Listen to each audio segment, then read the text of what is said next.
My name is Martin, and for those of you that don't know, that is the title name, the name of a title character in a situation comedy named Martin. It was in the 1990s, and that's how he was greeted by other cast members. My last name, or my full name, is Martin Cuellar Jr. I'm going to tell you today about me.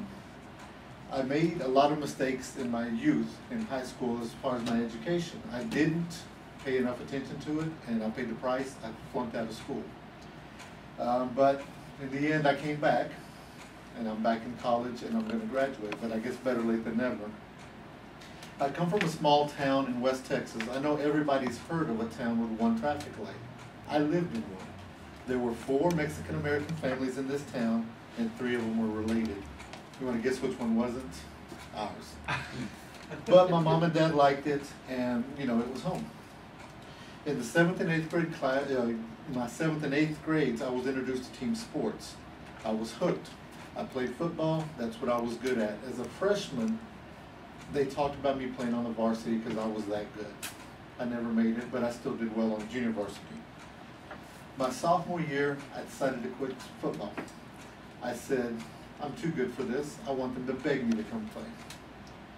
The next day, the mailman, and again, this will show you how small this town was, the mailman came to my door and said, I heard you quit football.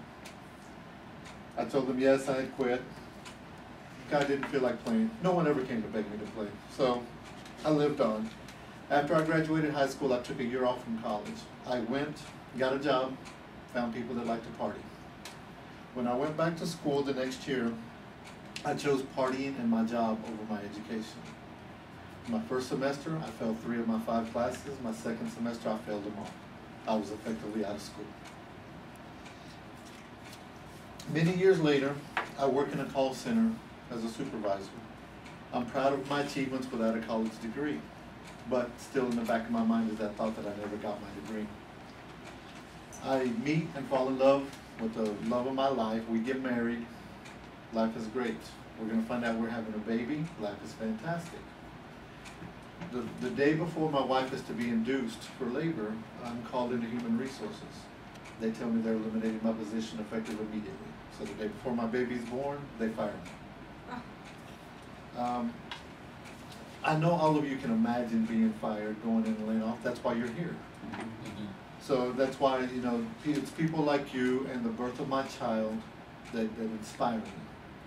I was unemployed for a while until I came to work here as an instructor and then as a director at the Hearst location.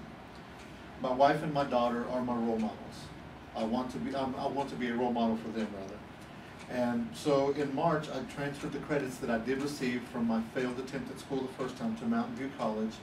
And if all goes as should, I'm going to have an Associate of Arts degree in the summer of 2012. And so in conclusion, while someone made a catastrophic decision about my life for me, I didn't let that stop me. That and the birth of my daughter are what keep me going to make sure that she's proud of me in the future. And going forward, I will make the right decisions and I will get my degree.